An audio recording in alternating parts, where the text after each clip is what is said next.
छकोड़ी लाल ने दुकान खोली और कपड़ों के थानों को निकाल निकाल कर रखने लगा कि एक महिला दो स्वयंसेवकों के साथ उसकी दुकान छेकने आ पहुंची। छकोड़ी के प्राण निकल गए। महिला ने तिरस्कार करके कहा, क्यों लाला, तुमने सील तोड़ डाली ना? अच्छी बात है। देखो तुम कैसे एक गिरह कपड़ा भी बेच लेते हो। भले आदमी, तुम्हें शर्म नहीं आती कि यह देश में यह संग्राम छिड़ा हुआ है और तुम विलायती कपड़ा बेच रहे हो? डूब मरना चाहिए। औरतें तक घरों से निकल पड़ी हैं, फिर भी तुम्हें लज्जा नहीं आती। तुम जैसे कायर देश में न होते तो उसकी यह अधोगति न होती। छकोड़ी ने वास्तव में कल कांग्रेस की सील तोड़ डाली थी। यह तिरस्कार सुनकर उसने सिर नीचा कर लिया।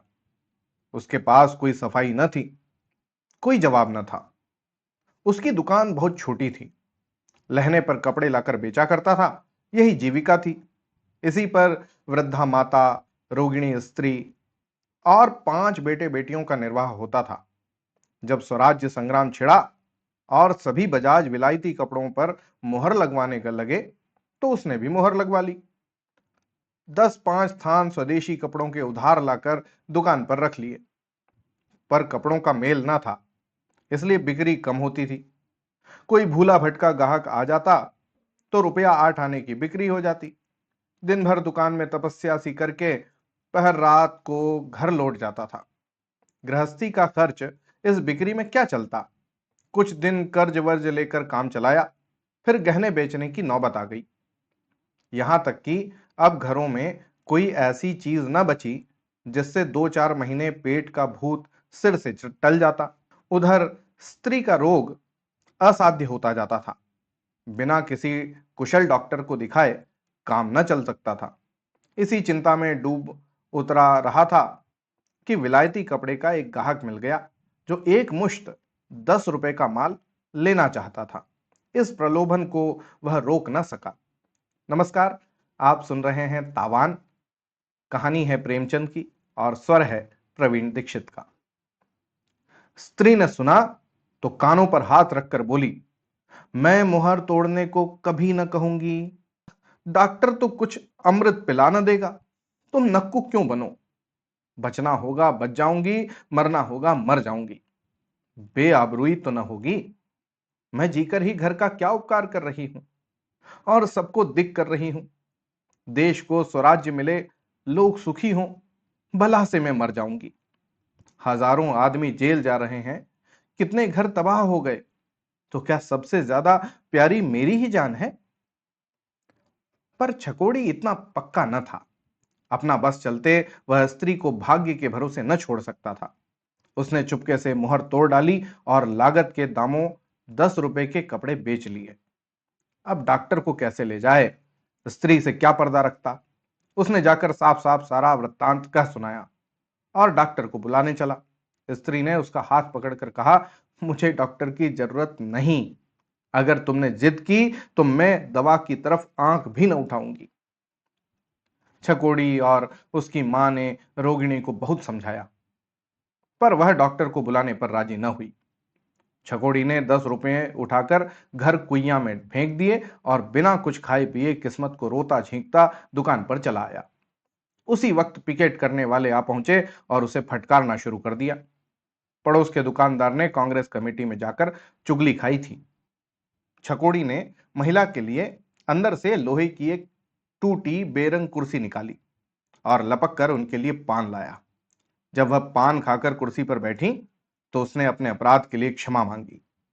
बोला, बहन जी, बेशक मुझसे यह अपराध हुआ है, लेकिन मैंने मजबूर होकर मुहर तोड़ी। अब की मुझे माफी दीजिए, फिर ऐसी खता न होगी। देश सेविका ने थानेदारों के रोब के साथ कहा, यों अपराध क्षमा नहीं हो सकता, तुम्हें इसका तावान देना पड़ेगा।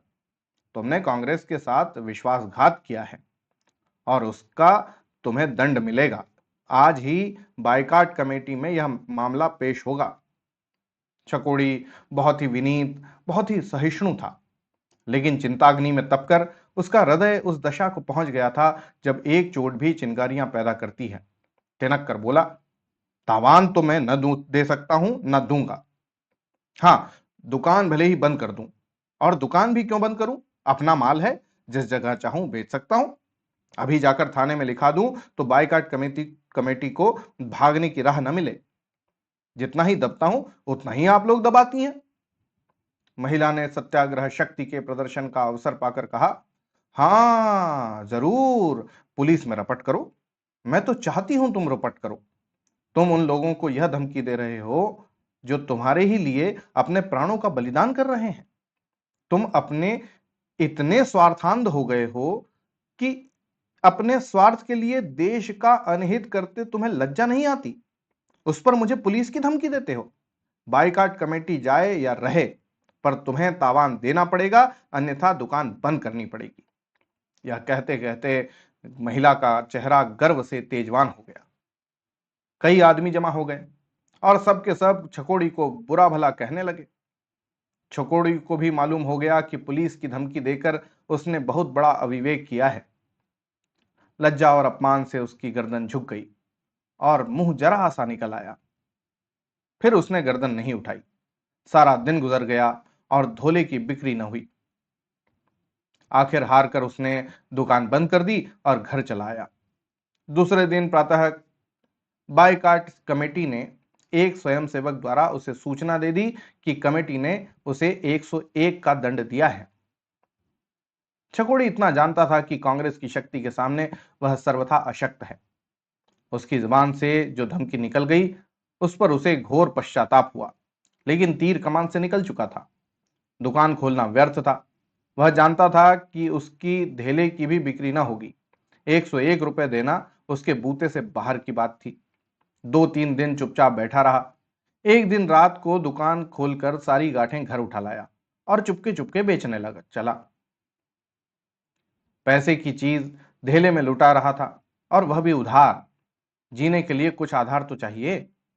मगर उसकी यह चाल भी कांग्रेस से छिपी न रही। चौथे ही दिन गोविंदो ने कांग्रेस को खबर पहुंचा दी। उसी दिन तीसरे पहर छकोड़ी के घर की पिकेटिंग शुरू हो गई।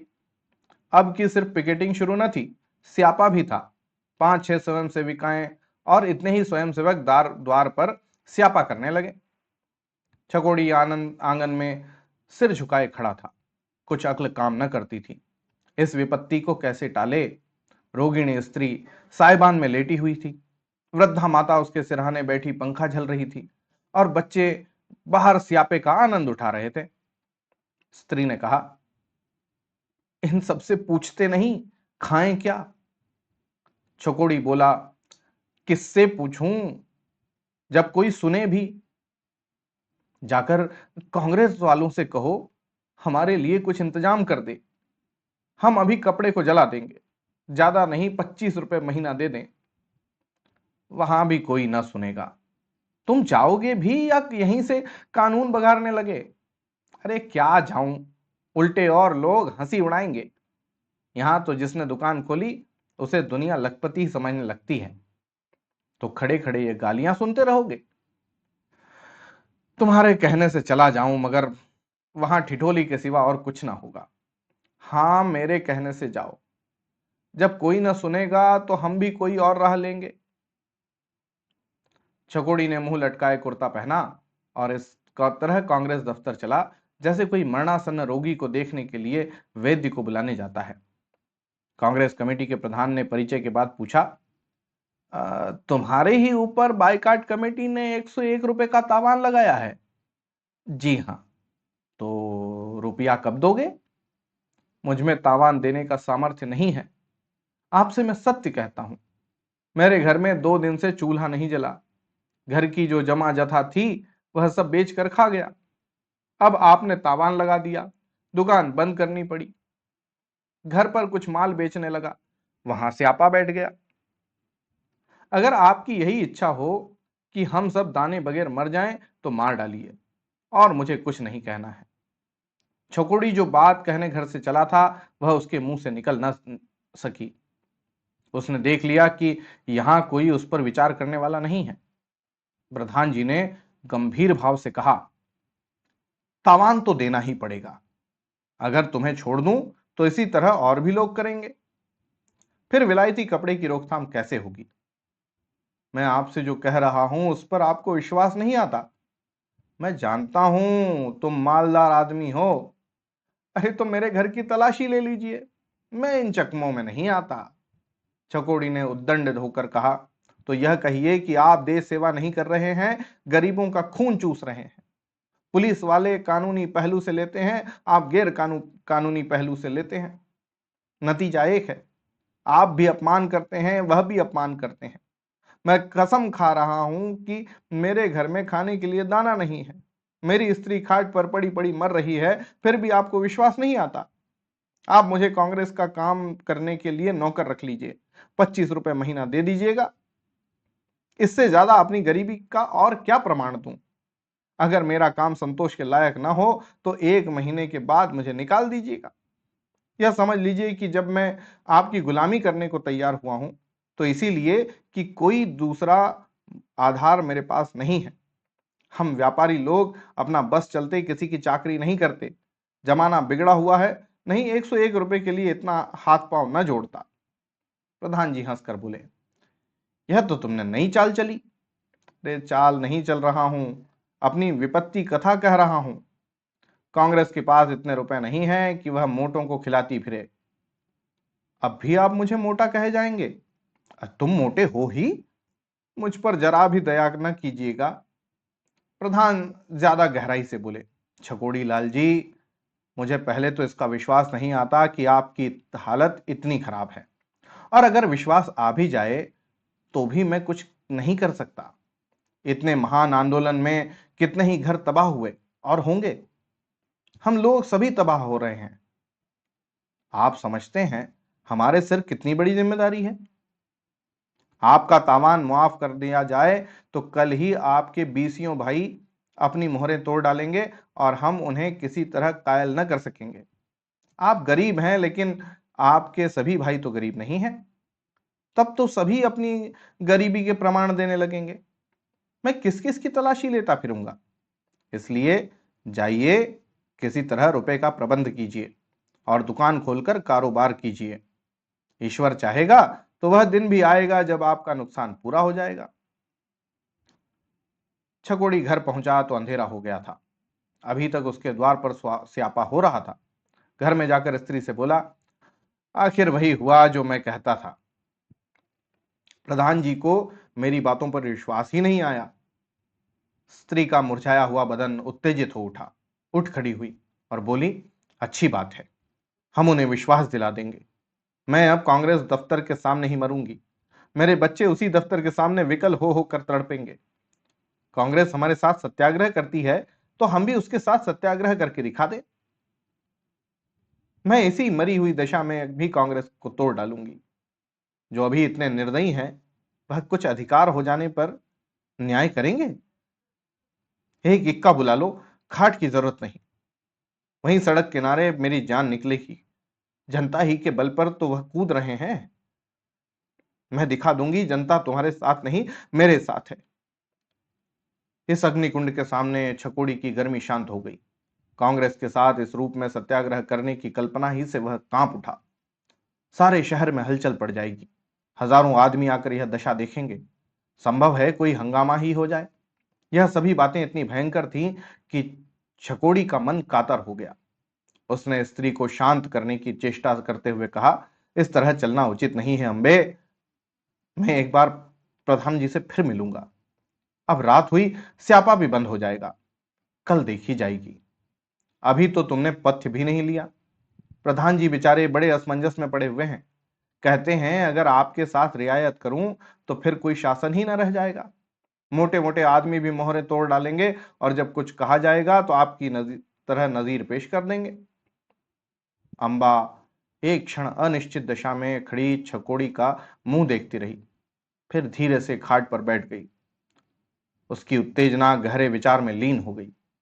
कांग्रेस की और अपनी जिम्मेदारी का ख्याल आ गया। प्रधान जी के कथन में कितना सत्य था, यह उससे छिपा न रहा। उसने छकोड़ी से कहा, तुमने आकर यह बात न कही थी। छकोड़ी बोला, उस वक्त मुझे इसकी याद न थी। यह प्रधान जी ने कहा है या तुम अपनी तरफ से मिला रहे हो? नहीं, उन्होंने खुद कहा। मैं अपनी तरफ से क्यों मिला था?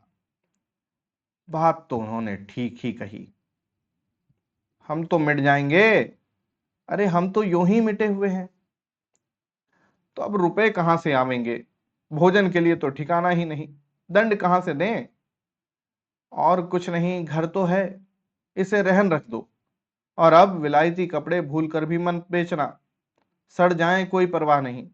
तुमने सील तोड़कर यह आफत सिर ली। मेरी दवा दारू की चिंता न करो, ईश्वर की जो इच्छा होगी वह होगा। बाल बच्चे भूखों मरते हैं, मरने दो।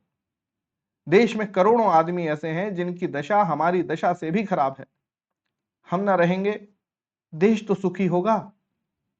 छकोड़ी जानता था, अम्बा जो कहती है वह करके रहती है, कोई उज्र नहीं सुनती। वह सिर झुकाए अम्बा पर झुंझलाता हुआ घर से निकलकर महाजन के घर की ओर चल पड़ा।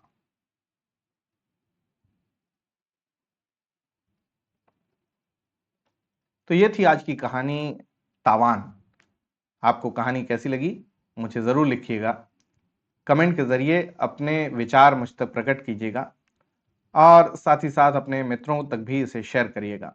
थैंक यू वेरी मच, बहुत बहुत धन्यवाद। होती है अगली कहानी में मुलाकात, तब तक के लिए जय हिंद।